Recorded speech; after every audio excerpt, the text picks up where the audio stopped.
de guardar. Essa é uma preocupação de muita gente. Beleza, eu tenho, mas eu tenho que ter como não perder? Porque tem um token, eu não sei também como que funciona. Tipo, nunca comprei. Tipo, vejo vocês, nunca me animei, nunca comprei, falo, puta, não é pra mim. Mas assim, guardar. Você tem que ter um token, tem duas formas, pelo que eu entendi. É você a forma raiz de comprar, de você ir lá e botar a mão na massa mesmo e fazer o negócio acontecer, ou você usar um intermediário. Uhum, uhum. Né? Eu gostaria dessa explicação dessas duas formas de você ter uma cripto. Legal. Aqui, se você tem um ativo em mãos, você tem uma característica dele que a pessoa que está usando intermediário vai perder. Tipo, uma das vantagens de cripto... Intermediário seria o Nubank, por exemplo. Nubank, por exemplo, exatamente. Porque se você tem um ativo em mãos e faz a custódia por conta própria, a responsabilidade de custódia ela é sua. Então você precisa entender algumas coisas relacionadas à segurança que o cara que está comprando via Nubank não vai ter que entender. Ele simplesmente vai comprar e vai ver o negócio valorizando. Vai comprar pela valorização. Uma das características do Bitcoin é essa possibilidade de você conseguir transacionar livremente. Vamos botar um cenário extremo. A gente teve confisco das poupanças aqui no Brasil. Se você tinha dinheiro debaixo do colchão, a custódia do dinheiro é seu, você não perdeu esse dinheiro nessa confisco. O Collor lá. É basicamente a mesma analogia. Se você tem dinheiro no Nubank e por um acaso acontece confisco, o banco quebra, qualquer coisa que não seja relacionada a você, mas esse terceiro que está fazendo a custódia por você, os seus bitcoins estão em risco. Agora, se você faz a custódia por conta própria, o risco é você.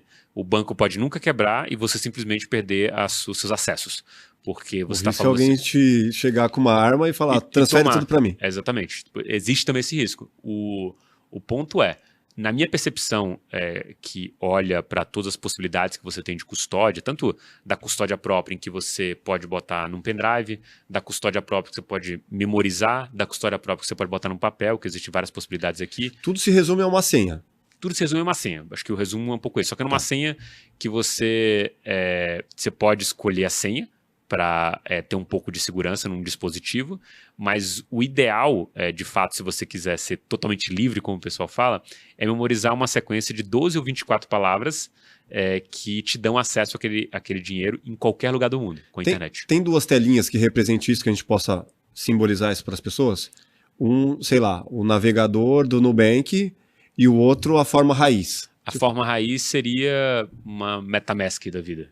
MetaMask, uma carteira pesquisar digital. MetaMask, depois você me manda essa imagem pra gente colocar. Mando sim. Então tá aqui, ó. Esse é o exemplo raiz e esse é o exemplo Nutella. Exatamente. Digamos assim. Exatamente. O raiz seria ter os bitcoins em posse e o Nutella seria delegar essa custódia para outra pessoa. Esse exemplo raiz é muito arriscado você se perder no meio do caminho e dar ruim? Eu acho que eu não faria se eu já não tivesse uma prática disso com boa parte do dinheiro. Você faz da forma raiz?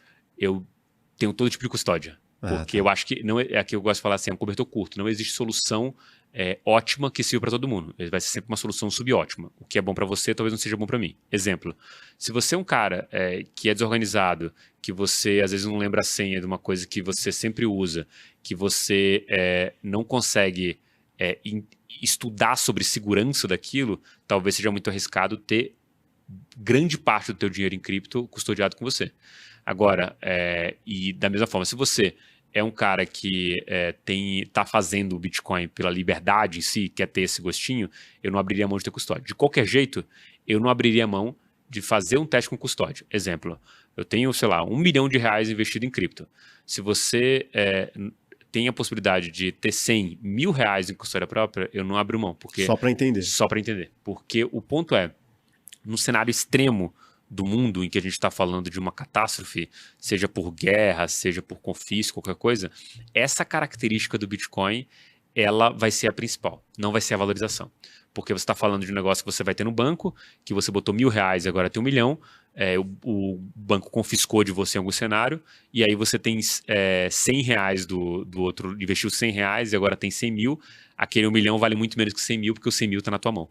Então, acho que num cenário extremo seria isso, e eu não abriria mão de saber como isso funciona, pelo menos, porque se eventualmente você precisar ter a custódia própria, pelo menos você tem por onde começar. Mas existe todo tipo de risco. Um exemplo clássico para mim é assim, Muita gente perdeu dinheiro porque deixou em computador. Tipo, começo. O cara foi lá, minerou vários bitcoins, o preço não andava, não tinha onde vender, achou muito complexo, voltou pro outro joguinho dele e esqueceu isso aí. Depois lembrou, tem a história do cara que fica buscando no lixo o computador, o hardware dele que tem, sei lá, 50 mil bitcoins, uma parada meio assim. E o cara perdeu aquilo ali, vai voltar. Cerca de 20% dos bitcoins estão perdidos. Essa é a conta que o pessoal faz. É muita coisa. Isso. O cara começou naquele negócio e desencanou daquilo e agora não tem como mais reaver esses bitcoins. O cara perdeu o token. Perdeu o acesso, né? Tipo, ele não tem a senha para acessar. Porque a verdade é, como é distribuído, né, peer-to-peer, o que você precisa é que funciona meio assim. Você tem um cofre com o teu dinheiro lá, distribuído no mundo. Se você tiver a senha, você acessa de qualquer lugar. Mas sem a senha, você não consegue abrir esse cofre. E você não tem a quem recorrer. Não tem a quem recorrer. Não tem um esqueci minha senha lá? Não tem. Você vai só... E o mais engraçado assim, se você tiver endereço, você vai ver o dinheiro. Eu tenho um caso de amigo meu que perdeu o dinheiro desse jeito e ele fala, pelo menos eu não fui hackeado, o dinheiro tá lá parado. Ele falou, de vez em quando eu entro no endereço, que dá pra ver, né? O valor, e olho para aquele dinheiro e falo, nossa, esse dinheiro podia ser meu. Puta, mano, perdeu. Aí é de sofrer. Já era. Ali não vai ter como se recuperar aquela grana. E o lance do governo?